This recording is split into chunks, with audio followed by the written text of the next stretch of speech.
হিন্দু ধর্মাবলম্বীদের পরম্পরা উৎসব কার্যক্রম। কেননা আজ ছিল রক্ষা বন্ধন। ভাইয়ের হাতের কলাইয়ে রাখি পরিয়ে বোন ভাইয়ের মঙ্গল কামনা করেন। অন্যদিকে ভাই বোনের বিপদের হাত থেকে বাঁচাতে সংকল্প গ্রহণ করেন। যেহেতু আজ অতি পবিত্র দিন, দেশের সঙ্গে সংগতির করিমগঞ্জে পালন করা হয় রক্ষাবন্ধন কার্যক্রম। ভারত সেবাশ্রম সংঘের আদেশে অনুপ্রাণিত হিন্দু রক্ষী দল, বিশ্ব হিন্দু পরিষদ, দুর্গা বাহিনী, সরস্বতী উচ্চতর মাধ্যমিক বিদ্যানিকেতনের পড়ুয়ারা, ভূমিকা বেসরকারি সংস্থার কর্মকর্তারা, আলাদাভাবে বিভিন্ন সরকারি কার্যালয়, সীমান্ত সুরক্ষা বল, বেলাভূমি ইত্যাদি হয়তো বাইরের হাতের কলাই রাখি পরিয়ে বা বোনেদের হাতে বাইরে রাখি পরিয়ে দেন। বিভিন্ন সংগঠনের কর্মীরা মিডিয়ার সামনে কি বললেন?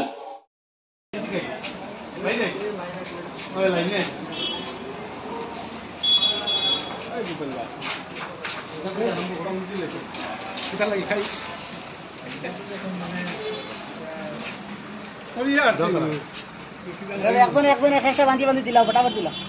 এক সাইডটা কি এক সাইড থেকে দাও। ও তো একজন একটা বান্ধি দিলাম। সবরে দিও না লাগে।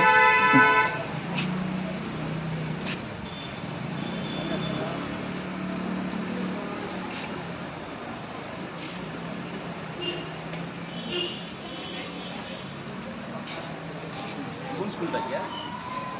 বিশ্ব হিন্দু পরিষদ প্রথম দল, বিশ্ব হিন্দু পরিষদ দাদাই আরেকটা রয়েছে, ধরেন ধরেন একটু ধরেন বন্ধু আছে।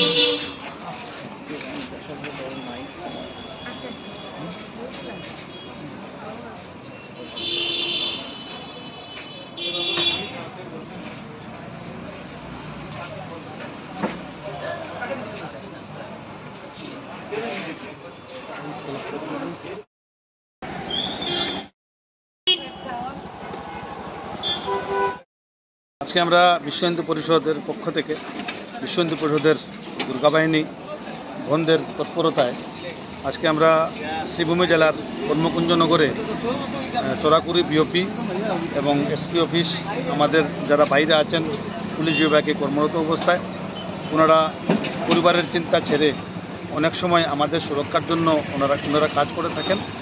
তাছাড়া ডিসি মহোদয়কে আমরা আজকে আমাদের বোনরা রক্ষাবন্ধন কার্যক্রমের অঙ্গ হিসাবে ডিসি মহোদয়কে রাখি পরিয়ে দিয়েছে এবং এসপি মহোদয়কেও বোনরা আমাদের এই কার্যক্রম করেছে। তো বিষয় হলো সমগ্র ভারতবর্ষে যে একটা ভ্রাতৃত্ববোধ নিজেদের মধ্যে, বিশেষ করে ভারতবর্ষে হিন্দু সমাজের মধ্যে যাতে আমরা ভ্রাতৃত্ববোধ গড়ে ওঠে, যে সম্পর্ক একজন ভাই এবং বোনের মধ্যে যে পবিত্র সম্পর্ক থাকে, সেই সম্পর্ককে আমরা পুরো সমাজের মধ্যে, হিন্দু সমাজের মধ্যে এই সম্পর্ক যাতে প্রভাব হয় এবং এই সম্পর্কের যাতে প্রসার হয়, সেই উদ্দেশ্য নিয়ে এবং এক বৈভবশালী ভারত গড়ার লক্ষ্যে আমরা আজকে বিশ্ব হিন্দু পরিষদের পক্ষ থেকে বিশ্ব হিন্দু পরিষদের দুর্গা বাহিনীর ভণ্ডার মাধ্যমে আজকে আমাদের এই কার্যক্রম। তাছাড়া আরেকটা বিষয় হলো, আমরা নিশ্চয়ই সবাই অবগত আছি, বিগত 9 আগস্টে কলকাতাতে যে আরজি করের যে ঘটনাটা অত্যন্ত ন্যায়কারজনক এবং অত্যন্ত লজ্জাজনক। আমরা যদি নিজেদেরকে সভ্য সমাজের অঙ্গ হিসাবে মনে করি, তাহলে এটা আমাদের কাছে একটা কালো অধ্যায়। একজন মা বাবার অনেক পরিশ্রম করে মধ্যবিত্ত ফ্যামিলির থেকে একজনকে ডাক্তার বানাতে গেলে কীরকম পয়সা করে প্রয়োজন হয়, কীরকম পরিশ্রম করতে লাগে, সেগুলো নিশ্চয়ই আমরা অবগত আছি। তো সেই বিষয়ে অনেক পরিশ্রমের ফলে একজনকে আমরা ডাক্তার বানিয়েছি, কিন্তু দেখা যায় 9 তারিখের যে ঘটনা, সত্যি আমাদের সমাজে আমরা প্রত্যেকে আজকে লজ্জা বোধ করছি, কারণ আমরা এই সমাজেরই এক অঙ্গ। বিষয় হলো এই যে বিষয়টা ঘটেছে কলকাতাতে, মাননীয় মুখ্যমন্ত্রী মমতা বন্দ্যোপাধ্যায় উনি বলেছেন ওনাকে ক্ষতিপূরণ হিসাবে 10 লক্ষ টাকা হিসাবে উনি প্রদান করবেন। কিন্তু বিষয় হলো, আমরা হয়তো এক গেলে আমরা না খেয়ে থাকতে পারি, কিন্তু আমাদের নিরাপত্তা সুনিশ্চিত করুন। এই বিষয়ে মমতা ব্যানার্জির কাছে আমাদের আগ্রহ। 10 লাখ টাকার কোনো বিষয় নয়। যে মেয়েটি এইভাবে নৃশংস এক ন্যায়কারজনক এক বিষয়ের জন্য এইভাবে নিষ্পাপ এবং নিজের প্রাণ দিতে হয়েছে, এভাবে যাতে আর কোনো দিন কোনো মেয়ের এরকম প্রাণ দিতে না হয়, সের ব্যাপারে যথাযোগ্য ব্যবস্থা করা।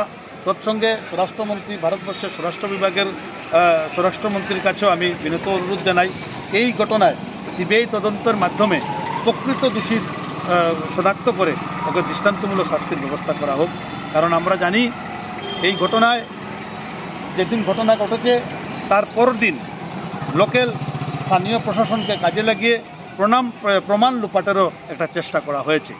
তাছাড়া আজকে এই বিষয় যেখানে সামাজিক মাধ্যম বা ন্যায়িক যে ব্যবস্থা, আমরা ন্যায়িক ব্যবস্থার উপরে আমাদের পূর্ণ সমর্থন আছে, আস্থা আছে, কিন্তু বিষয় হলো যেখানে ভারতবর্ষ তথা আমাদের পার্শ্ববর্তী দেশ বাংলাদেশ এবং বিভিন্ন ভারতবর্ষের পার্শ্ববর্তী দেশেও এর প্রতিবাদ হয়েছে।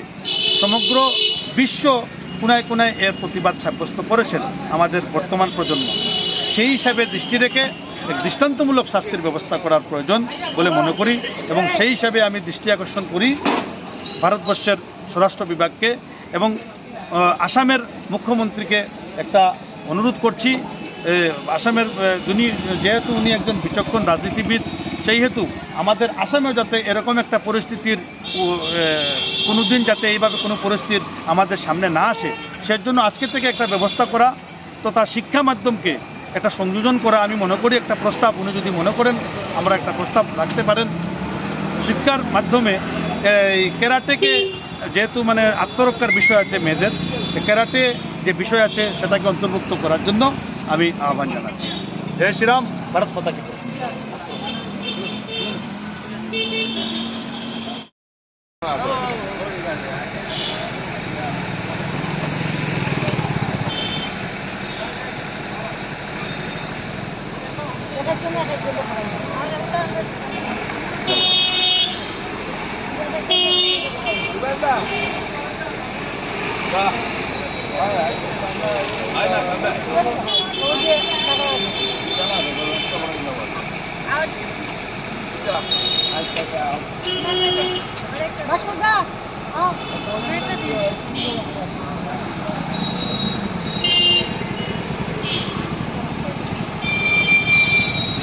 আলাদা হলি ভাই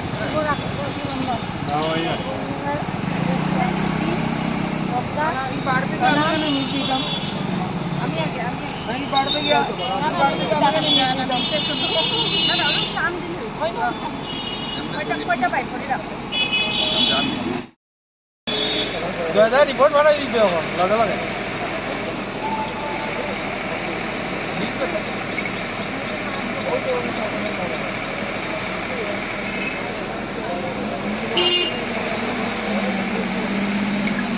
সাইডে রাস্তাটা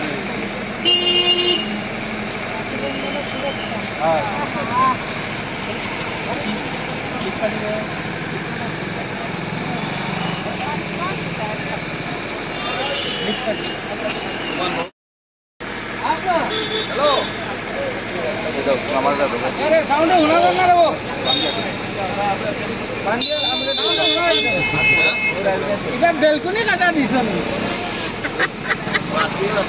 বেলকুনি কাটা দাদা দাদা ও দাদা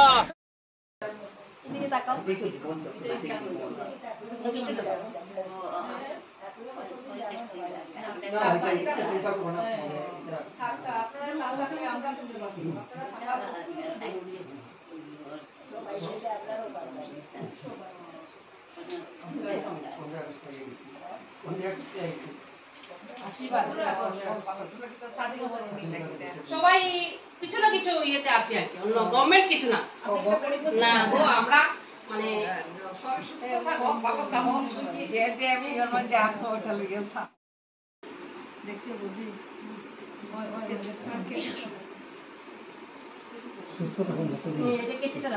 দাদা হাতটা ধরো না।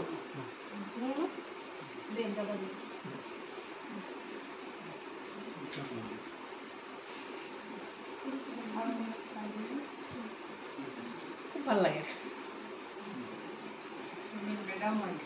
হ্যাঁ আমরা ফোন করলাম, আমরা জানি না গো, নিয়মটা জানি না, তার জন্য। আচ্ছা সমস্যা না দিনের বেলা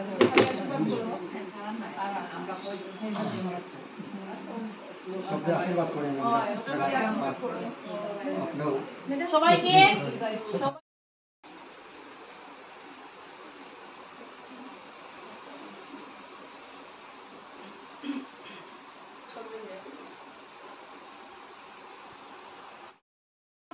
দাদা হাতে ধরলো ব্যাস ওরাই দিল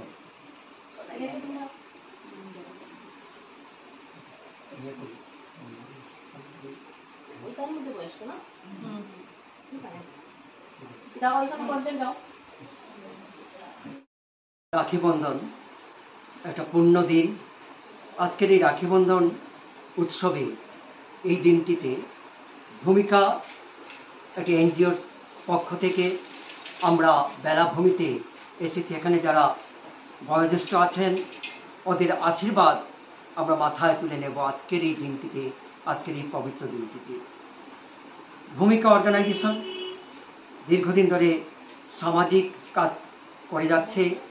বৃক্ষরোপণ থেকে শুরু করে মানুষের পাশে দাঁড়িয়েছে এই ভূমিকা অর্গানাইজেশন। আজকে আমরা এসেছি এই বেলাভূমিতে ওনাদের আশীর্বাদ আমরা নেব এবং আমরা ভূমিকা অর্গানাইজেশনের পক্ষ থেকে এখানে যারা উপস্থিত, এখানে যারা বেলাভূমিতে আছেন ওনাদের সুস্বাস্থ্য এবং দীর্ঘ আয়ু কামনা করছি ভূমিকা সামাজিক সংস্থার পক্ষ থেকে। আজকের যে সমাজে অবক্ষয় আমরা দেখতে পাচ্ছি, এই অবক্ষয় থেকে আমরা আজকের রাখি বন্ধন দিনটি অতীব গুরুত্বপূর্ণ। কারণ আমরা দেখলাম গত 15ই আগস্ট মৌমিতাকে হত্যা করা হয়েছিল। পৈশাচিকভাবে মৌমিতা দেবনাথকে খুন করা হয়েছে। আজকে যে সমাজে আমরা বাস করছি, নারীদের উপর ধর্ষণ এবং এই যে নারীদের উপর অত্যাচার করা হয়, এর বিরুদ্ধে আমরা ভূমিকা অর্গানাইজেশনের পক্ষ থেকে কালকে আমরা মোমবাতি মিছিলে অংশ নিয়েছিলাম। আর এই বেলাভূমিতে আসার উদ্দেশ্য হলো আজকের এই পবিত্র দিনে আমরা ওনাদের আশীর্বাদ, আমরা ওনাদের দীর্ঘ আয়ু এবং ওনারা যাতে সবল এবং সুস্থ থাকুন ঈশ্বরের কাছে এটি কামনা করছি ভূমিকা সামাজিক সংস্থার পক্ষ থেকে। বেলাভূমি আমাদের আজকের এই প্ল্যাটফর্ম দেওয়ার জন্য বেলাভূমির কর্ণধার অপর্ণা দেব মহোদয়াকে আন্তরিক ধন্যবাদ জানাচ্ছি আমরা ভূমিকা অর্গানাইজেশনের পক্ষ থেকে। আমরা ওদের আশীর্বাদ নিয়ে আগামী দিনের পথকে আরো যেন সুগম করতে পারি, আরো যেন কাজ করতে পারি, আরো কাজে যেন এগিয়ে যেতে পারি এবং ওদেরও যারা এখানে বেলাভূমিতে আছেন ঈশ্বরের কাছে এই প্রার্থনা করছি এই রাখি বন্ধনের সঙ্গে ওনাদের সুস্বাস্থ্য এবং দীর্ঘ আয়ু কামনা করছি ঈশ্বরের কাছে। ধন্যবাদ।